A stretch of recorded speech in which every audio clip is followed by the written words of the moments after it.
O Brasil é como se fosse uma pessoa que tá na UTI porque pegou uma gripe. Tem cura a gripe. Mas se você não cuida, uma hora você vai parar no TI, dependendo do caso.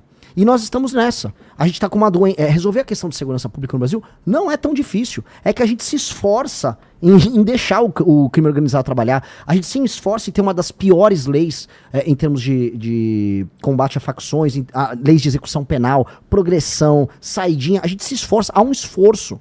Há um esforço, vamos dizer, civilizacional de anos em tornar o Brasil um país ruim no enfrentamento ao crime. Mas é porque eles estão já dentro do sistema?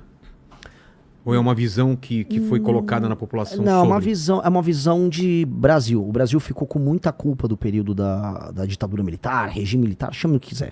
O Brasil ficou com muita culpa. E essa culpa, por conta de violações de direitos humanos, fez com que a ideia de você avançar uma legislação penal dura para enfrentamento ao crime fosse sido colocado como uma coisa, não, estamos imaginando que estamos nos porões do DOPS. E aí o universo do direito no Brasil, as faculdades de direito e tal, começaram a produzir ideias que iam no sentido contrário, a ideia de abolicionismo penal. Aí ONGs ficaram hiperpoderosas, ONGs que recebem dinheiro da gringa, muita ONG recebe dinheiro americano. Inclusive, para ser claro, então pegaram lá nos Estados Unidos, né, todo o dinheiro que saía preciso até lembrar aqui o departamento que eles tinham, o SAD, que ia para ONGs, fundações nos Estados Unidos, e esse dinheiro era direcionado para ONGs brasileiras. E não só para financiamento de guerra racial, conflitos raciais, ONGs de direitos humanos que defendem direito penal mínimo. Então, isso tudo aconteceu. Por que é interessante, você acha? São várias razões. Eu acho que você enfraquece. Quando você faz com que um país invista em não se proteger do próprio crime, você está enfraquecendo esse outro país. E você divulga ideias das mais diversas. Aqui foi laboratório de guerra racial, aqui foi laboratório de todo tipo de ideia ruim. A guerra cultural que acontece no Brasil, ela foi patrocinada por dinheiro essencialmente americano. E, pelo amor de Deus, eu não sou anti-americano, eu não sou teórico de conspiração, eu só tô falando com números. Se for pegar, tem um site que chama, acho que é Fundação Monte Castelo. Ele vai pegar ali o dinheiro do George Soros, que é um maior investidor nisso, fundação por fundação, dinheiro que vem pro Brasil. Isso é nítido. Essas ONGs defendem políticas de desencarceramento, dizem que se você tiver uma política mais dura para aumento de pena, você está sendo racista. E aí você formula todas as grandes políticas públicas de segurança no Brasil baseadas nisso. E aí, cara, acontece o que aconteceu. Você, até 10 anos atrás, se você falasse, eu vou aumentar a pena para fascista. Mas é engraçado porque tanto a China quanto os Estados Unidos são muito duros com crime. Pois é, mas... E o pessoal defende a China, e o pessoal defende os Estados Unidos. E os dois têm que falar que se não for duro com o crime, cara, a gente já tá numa situação muito complicada, né? Sim, mas, Vilela, você vai pegar os Estados Unidos, as leis penais, na maior parte dos casos, são feitas pelos estados, tá? Então você tem estados que absorveram essa visão de mundo e tiveram resultados desastrosos. A Califórnia teve resultados desastrosos. Você tem vários lugares, em Chicago, você tem um crime... Não dá pra acontecer isso aqui, né? Nos Estados Unidos dá pra cada estado... Exato, e aconteceu isso lá também. Você teve leis penais mais brandas passando e aumento de crime acontecendo. Na China não, é um estado centralizado e essas ONGs nem... Se essa ONG botar o pé pra fazer por na China, vai todo mundo preso. A China tem lei e ordem. Agora não só a China, outros países na Ásia. Se eu for falar em Singapura, que é um exemplo que todo mundo tem que estudar. Porque o Lee Kuan, que foi o grande líder ali de Singapura, viu o país ser humilhado por japoneses, viu o país ser devastado no final da Segunda Guerra Mundial. Ele lidera a criação da Singapura que a gente conhece, que era um país de pescadores, com multiétnico, com pessoas brigando, muito pobre, favelizado. E aí, em algumas décadas, ele transforma naquilo que é talvez uma das 5 nações mais impactantes do mundo, com assim, uma economia altamente pujante, população rica, trabalho abundante, pagando muito bem pra todo mundo, nenhuma sujeirinha na rua, habitação pra todo mundo. E ele tem uma agenda muito forte de lei e ordem, que acho que é uma coisa que a gente vai comentar muito aqui. Sim. Esse cara, eu tô terminando de ler a biografia dele. Esse cara é um exemplo, todo mundo tinha que ler a história do Lee Kuan nas escolas de administração pública no Brasil. É um exemplo, esse cara conseguiu impor lei e ordem. Então, mesmo num país que não é comunista, pra dar um exemplo, eles estão no lado contrário. Tem lei e ordem. O Japão tem lei e ordem, Coreia tem lei e ordem, Vietnã tem lei e ordem. A Ásia, inclusive, é muito forte nessa questão da lei e ordem. Isso passa desde países que são comunistas como a China até os que não são. A ideia de ordem, a ideia de respeito ao espaço público, ao respeito ao espaço privado, que é uma coisa que a gente precisa comentar, essa é uma ideia muito poderosa que a gente não leva a sério aqui. Então a gente tem que ter um choque de ordem. E esse choque de ordem tem que acontecer em absolutamente tudo. Então, amarrando essa questão da segurança.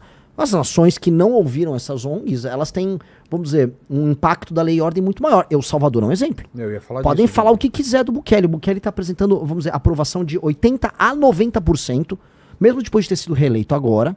E o que ele fez? Lei e ordem.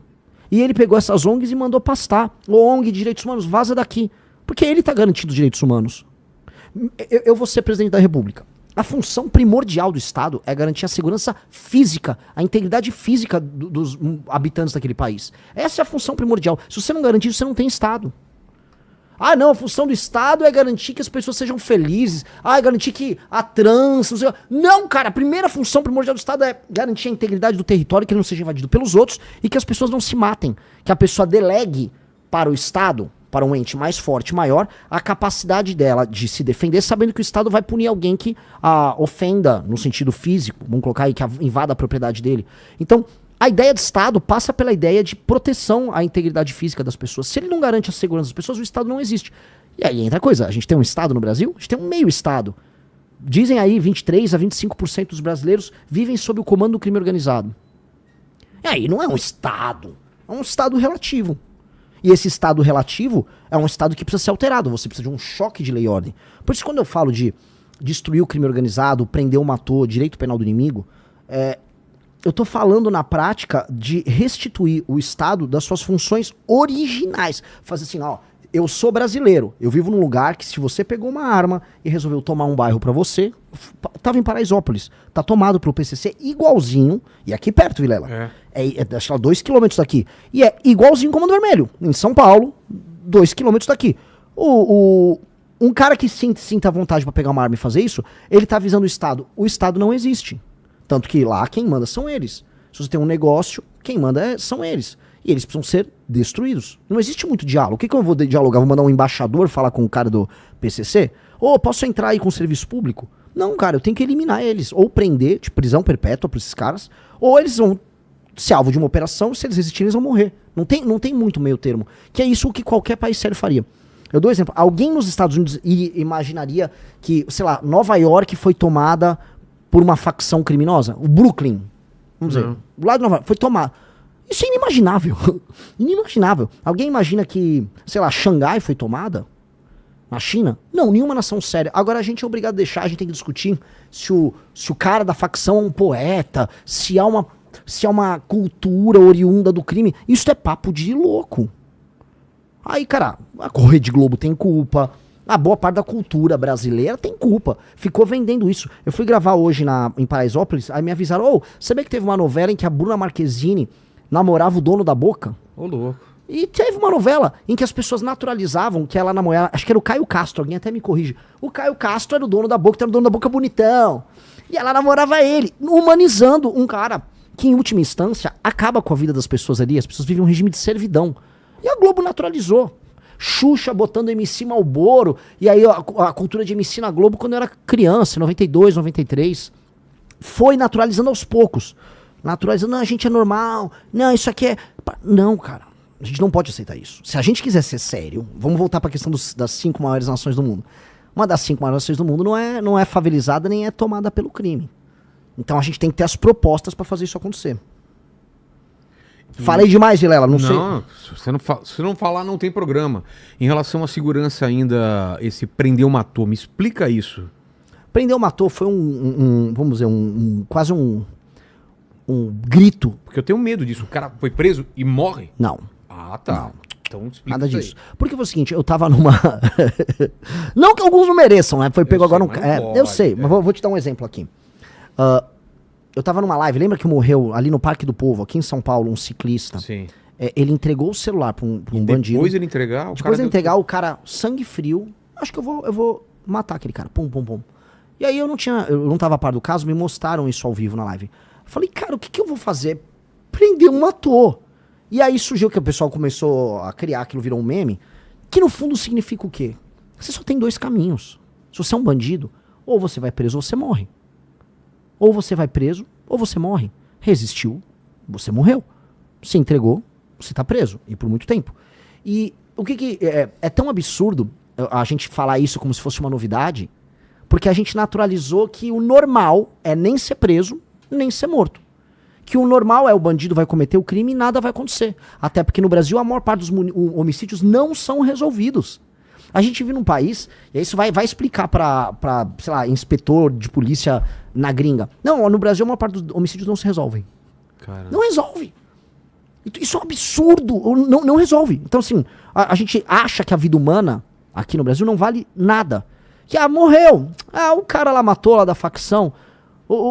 É mais um caso aí. E aí o aparato de investigação é lento. O inquérito policial no Brasil tem vários problemas.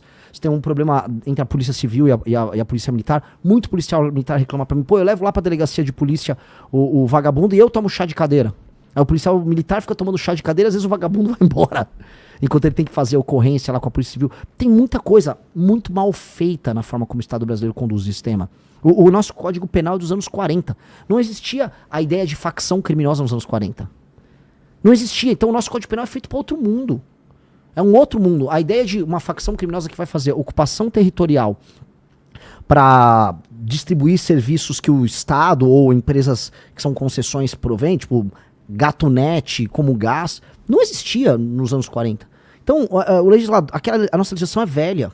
E ela também não responde a hoje, vamos dizer, facções criminosas fortemente armadas, que fazem, por exemplo, exportação de droga. Boa parte do faturamento do PCC, ele não é sobre, vamos dizer, você vender a droga aqui. É sobre você pegar uma droga que vem da Bolívia, ela passa pelo Mato Grosso do Sul, ela passa por São Paulo, e ela é enviada para a Europa pelo Porto Santos. Ninguém nem precisou consumir aquela cocaína aqui. Mas o PCC ganhou por conseguir colocar em território europeu, ou na África, ou nos Estados Unidos, droga. E aí ele ganha muito. E aí esse dinheiro é reinvestido aqui. Por isso que o PCC tem toda uma operação gigantesca de lavagem de dinheiro. Posto de gasolina, Posto de gasolina, contrabando. Cara, empresas de hedge fund, né? Putz. Eles estão no mercado financeiro. Bet. Eles montaram funk. MC Rian foi preso. Lavagem de dinheiro usando show. Ou seja, todo um aparato multibilionário de lavagem de um dinheiro que, dentre outras coisas, vem da exportação da droga. Por que isso não para o Brasil, cara? Por que a gente não faz alguma coisa para não virar um narco-estado? Por que tipo, não vai dar em nada isso, daqui a pouco o pessoal esquece? Pelo mesmo motivo que as pessoas não ligam para não ter saneamento básico no Maranhão. Todo mundo naturalizou. Nós naturalizamos o absurdo. E a gente só percebe que é absurdo quando a gente pega um avião e vai para outro país e fala, nossa, a vida não precisa ser assim. Só que quantos brasileiros têm dinheiro para ir para outro país e ter esse choque? Andar de madrugada sem nenhuma preocupação de ser nenhuma. Assaltado. E assim, uma dica pra galera que é brasileira. Se for para Buenos Aires, se for para outros países do terceiro mundo, se for para Lima, no Peru, é melhor. Já sente diferença. Entendeu? Então assim, a vida não precisa ser assim. Só que as pessoas não entendem. As pessoas, infelizmente, naturalizam. E mais, você vai naturalizar quando até a mídia, quando até seus professores na faculdade, quando todo mundo fala pra você que é pra você naturalizar.